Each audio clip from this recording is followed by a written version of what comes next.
Friends, ഇന്നെൻ്റെ ഒരു ഫ്രണ്ടിൻ്റെ കഥ കേട്ടുകൊണ്ട് നമുക്ക് സ്റ്റാർട്ട് ചെയ്യാം. അവൻ സ്കൂളിൽ പഠിക്കുന്ന സമയത്തൊക്കെ ഒരു ഇൻട്രോവേർട്ടായിരുന്നു. ഇതുകൊണ്ട് തന്നെ അവന് ഫ്രണ്ട്സ് ആരും ഉണ്ടായിരുന്നില്ല. മറ്റ് സ്റ്റുഡൻസ് എല്ലാം അവനെ കളിയാക്കുമായിരുന്നു. അവൻ വലിയൊരു കണ്ണടയും വെച്ചുകൊണ്ടായിരുന്നു ക്ലാസ്സിലേക്ക് വരിക. ഇതുകൊണ്ട് തന്നെ സോഡാ കുപ്പി എന്നായിരുന്നു അവനെ എല്ലാവരും വിളിച്ചിട്ടുണ്ടായിരുന്നത്. ഇതുകൊണ്ടൊക്കെ തന്നെ അവൻ വളരെ നിരാശനായിട്ട് മാറി.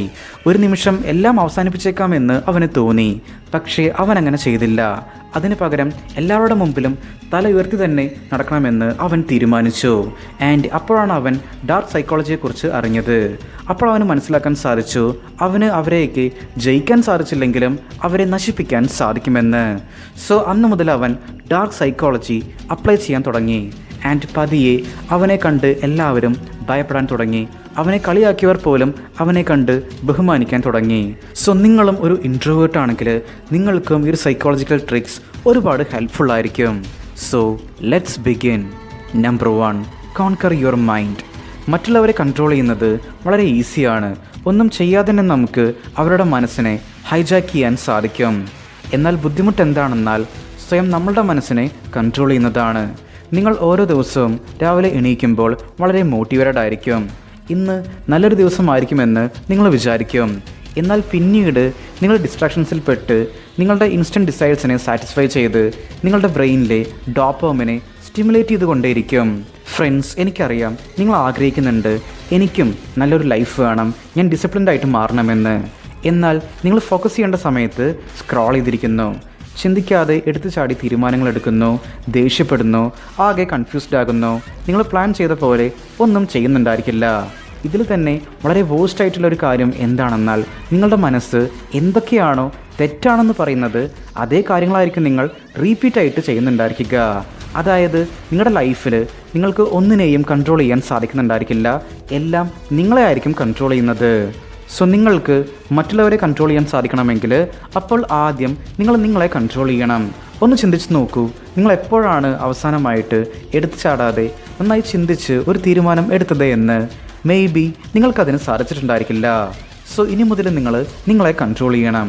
എപ്പോഴൊക്കെയാണോ നിങ്ങൾ അനാവശ്യമായിട്ടുള്ള കാര്യങ്ങൾക്ക് വേണ്ടി ട്രിഗർ ആകുന്നത് അപ്പോൾ നിങ്ങൾ ഒരു ബുക്ക് എടുത്ത് എഴുതുക.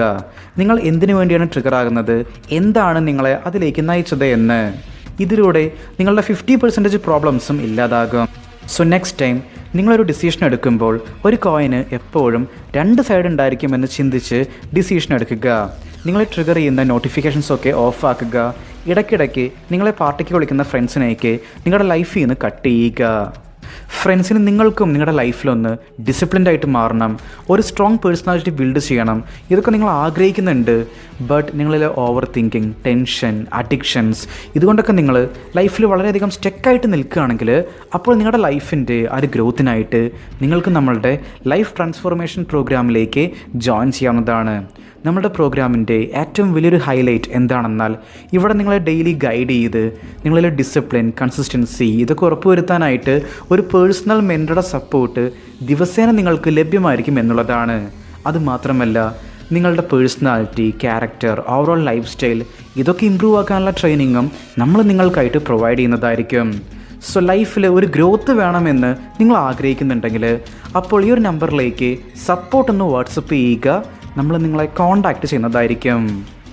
Number 2, B unpredictable.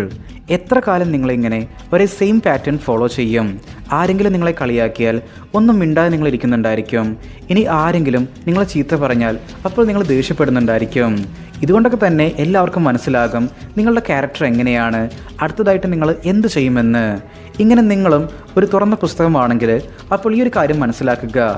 നിങ്ങൾക്ക് ഒരു ഡേഞ്ചറസ് പേഴ്സണായിട്ട് മാറണമെങ്കിൽ നിങ്ങൾ സ്ട്രോങ് ആയിട്ടിരിക്കണമെന്ന് ആവശ്യമില്ല. ബട്ട് നിങ്ങൾ അൺപ്രഡിക്റ്റബിൾ ആയിട്ടിരിക്കണം. ജസ്റ്റ് ഇമാജിൻ നിങ്ങളൊരു സ്റ്റീൽ കേജിൻ്റെ ഉള്ളിൽ പെട്ടുപോയിരിക്കുന്നു. നിങ്ങളുടെ കൂടെ 800 പൗണ്ട് ഭാരമുള്ള ഒരു ഗൊറില്ലയും ഉണ്ട്. അപ്പോൾ നിങ്ങൾക്ക് തോന്നും ആ ഒരു ഗൊറില്ല നിങ്ങളൊന്ന് അടിച്ചിട്ടുണ്ടെങ്കിൽ തന്നെ നിങ്ങൾ മരിച്ചു പോകുമെന്ന്. എന്നാൽ ഇവിടെ ആ ഒരു ഗൊറില്ല നെക്സ്റ്റ് എന്ത് ചെയ്യുമെന്ന് നിങ്ങൾക്ക് മനസ്സിലാക്കാൻ സാധിച്ചിട്ടുണ്ടെങ്കിൽ അപ്പോൾ അതിൻ്റെ ആക്രമണത്തിൽ നിന്ന് നിങ്ങൾക്ക് രക്ഷപ്പെടാൻ സാധിക്കും. വേണമെങ്കിൽ അതിനെ കൗണ്ടർ അറ്റാക്ക് ചെയ്യാനും നിങ്ങൾക്ക് സാധിക്കും. ഇതാണ് പ്രഡിക്റ്റബിൾ ആയിരിക്കുന്നത് കൊണ്ടുള്ള സൈഡ് എഫക്റ്റ്.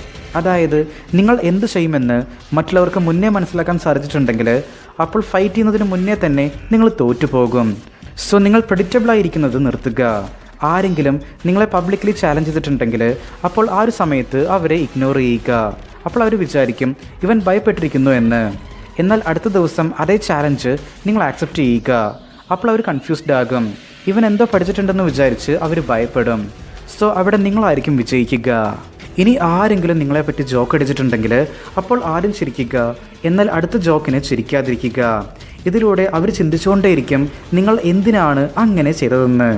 ചിരിച്ചതിന് ശേഷം നിങ്ങൾ സൈലൻ്റ് ആകുന്നത് അവരിൽ ഭയം ക്രിയേറ്റ് ചെയ്യും. നിങ്ങളെപ്പറ്റി മനസ്സിലാകുന്നില്ല എന്ന് വിചാരിച്ച് അവർ കൺഫ്യൂസ്ഡ് ആകും. ഇതുകൊണ്ട് തന്നെ നെക്സ്റ്റ് ടൈം നിങ്ങളെപ്പറ്റി ജോക്ക് അടിക്കാൻ അവരൊന്ന് ചിന്തിക്കും. സോ ഇന്ന് മുതൽ ഇത് നിങ്ങൾ ഫോളോ ചെയ്യുക. ഇതുവരെ നിങ്ങൾ എന്താണോ ചെയ്തുകൊണ്ടിരുന്നത് അതിന് നേരെ ഓപ്പോസിറ്റായിട്ട് ചെയ്യുക. മറ്റുള്ളവർ നിങ്ങളിൽ നിന്ന് എന്താണോ എക്സ്പെക്റ്റ് ചെയ്യുന്നത് അതിന് നേരെ ഓപ്പോസിറ്റ് റെസ്പോൺസ് നിങ്ങൾ കൊടുക്കുക. നിങ്ങളിലെ ദേഷ്യമാണ് അവർ എക്സ്പെക്റ്റ് ചെയ്യുന്നതെങ്കിൽ അപ്പോൾ കാം റെസ്പോൺസ് കൊടുക്കുക. ആരെങ്കിലും നിങ്ങളെ ഇൻസൾട്ട് ചെയ്താലും നിങ്ങളെ അപ്രിഷ്യേറ്റ് ചെയ്താലും അപ്പോൾ ഉടനെ റിയാക്ട് ചെയ്യാതെ ഒന്ന് ഡിലേ ചെയ്തതിന് ശേഷം മാത്രം റെസ്പോണ്ട് ചെയ്യുക. Number 3, use silence. ഞാൻ ഹൈസ്കൂളിൽ പഠിക്കുമ്പോൾ നടന്ന ഒരു കാര്യം എനിക്കിപ്പോഴും ഓർമ്മയുണ്ട്. ഒരു ദിവസം ടീച്ചർ ഒരു ക്വസ്റ്റ്യനെ ആൻസർ ചെയ്യാൻ എന്നോട് പറഞ്ഞു. അപ്പോൾ ഞാൻ 3 സെക്കൻഡ് പോസ് എടുത്തു. ഇത് കണ്ട് എല്ലാവരും ചിരിച്ചു. കാരണം ആ ചോദ്യം എല്ലാവർക്കും വളരെ ടഫായിരുന്നു. പക്ഷേ എനിക്കതിൻ്റെ ഉത്തരം അറിയാമായിരുന്നു. സോ ആ ഒരു 3 സെക്കൻഡ് പോസ് എടുത്തതിന് ശേഷം ഞാൻ അതിന് ആൻസർ ചെയ്തു. അത് കേട്ടപ്പോൾ ക്ലാസ്സിലെ എല്ലാവരും സൈലൻ്റായി. ബിക്കോസ് അവരാരും അത് എക്സ്പെക്റ്റ് ചെയ്തിട്ടുണ്ടായിരുന്നില്ല. അപ്പോൾ എനിക്ക് മനസ്സിലായി നമ്മുടെ വാക്കുകളിലല്ല ആക്ച്വൽ പവർ ഉള്ളത് എന്ന്. കൂടുതൽ സംസാരിച്ചിട്ടുണ്ടെങ്കിൽ അവിടെ മിസ്റ്ററി ഇല്ലാതാകും. സോ വാക്കുകളേക്കാൾ കൂടുതൽ സൈലൻസിനാണ് പവർ ഉള്ളത്. കാരണം സൈലൻസ് മറ്റുള്ളവരിൽ ഭയത്തെ ക്രിയേറ്റ് ചെയ്യും. എല്ലാവരും വിചാരിക്കുന്നത് ഞാൻ കൂടുതൽ സംസാരിച്ചിട്ടുണ്ടെങ്കിൽ ഞാൻ സ്മാർട്ടായി കാണപ്പെടും എന്നുള്ളതാണ്. എന്നാൽ നിങ്ങൾ ഒരുപാട് ഷെയർ ചെയ്യുമ്പോൾ നിങ്ങളുടെ മിസ്റ്റേക്സ് എന്തൊക്കെയാണെന്ന് മറ്റുള്ളവർക്ക് ഈസിലി മനസ്സിലാക്കാൻ സാധിക്കും. എന്നാൽ നിങ്ങൾ സൈലൻസ് കീപ്പ് ചെയ്യുമ്പോൾ അപ്പോൾ എല്ലാവരും നിങ്ങളെപ്പറ്റി കൺഫ്യൂസ്ഡായി മാറും. എന്നാൽ ഇവിടെ ഒരു റൂളുണ്ട്. നിങ്ങൾ സൈലൻ്റ് ആയിരിക്കുമ്പോൾ നിങ്ങളുടെ കണ്ണുകൾ ഒരു പരുന്തിനെ പോലെ അവരെ ഉറ്റുനോക്കിക്കൊണ്ടേയിരിക്കണം. അപ്പോൾ മാത്രമേ അവർ കൂടുതലായും ചിന്തിക്കൂ നിങ്ങളുടെ മനസ്സിൽ എന്താണ് ഉള്ളതെന്ന്. കാരണം കാൽക്കുലേറ്റഡ് സൈലൻസ് നിങ്ങൾ യൂസ് ചെയ്യുമ്പോൾ നിങ്ങളാണ് ആ ഒരു സിറ്റുവേഷനെ കൺട്രോൾ ചെയ്യുന്നത്. ഇതാണ് മറ്റുള്ളവർ പോലും അറിയാതെ അവരുടെ സൈക്കോളജിയെ ഹൈജാക്ക് ചെയ്യാനുള്ള ഈസി ആയിട്ടുള്ള വഴി. സോ ഈ ഒരു സൈലൻസ് ടെക്നിക് പ്രോപ്പറായി യൂസ് ചെയ്യാൻ ഈ 3 സിമ്പിൾ സ്റ്റെപ്സ് ഫോളോ ചെയ്യുക. Step 1, 3 second rule. ആരെങ്കിലും നിങ്ങളോട് എന്തെങ്കിലും ചോദിക്കുമ്പോൾ അപ്പോൾ 3 സെക്കൻഡ് ജസ്റ്റ് ഒന്ന് സൈലൻ്റ് ആയിരുന്ന് അതിനുശേഷം മാത്രം അവർക്ക് ആൻസർ ചെയ്യുക. Step 2, minimal reply. Yes, no, maybe ഇങ്ങനെ ഷോർട്ടായി ആൻസർ ചെയ്ത് ആ ഒരു കോൺവെർസേഷൻ അവസാനിപ്പിക്കുക. അപ്പോൾ മറ്റാളുകൾ ആ ഒരു ഷോർട്ട് ആൻസറിൻ്റെ ഉള്ളിൽ എന്താണ് ഒളിഞ്ഞിരിക്കുന്നത് എന്നതിനെപ്പറ്റി ചിന്തിക്കാൻ തുടങ്ങും. Step 3, eye contact. 3 second pause എടുക്കുന്ന സമയത്ത് നിങ്ങൾ അവരുടെ കണ്ണുകളെ ഒരു കഴുകനെ പോലെ നോക്കണം. ലൈക്ക് ഒരു ഷാർപ്പായ കത്തി പോലെ. ഇതിലൂടെ അവർക്ക് നിങ്ങളുടെ മേലെ ഒരു ഫിയർ ആൻഡ് റെസ്പെക്റ്റ് ക്രിയേറ്റ് ആകും. ഓക്കെ ഫ്രണ്ട്സ്, അപ്പോൾ നമ്മൾ ഇത്രയും പറഞ്ഞുകൊണ്ട് ഇന്നത്തെ ഒരു വീഡിയോ ഇവിടെ വൈൻഡപ്പ് ചെയ്യുകയാണ്. Stay strong, stay positive, stay motive.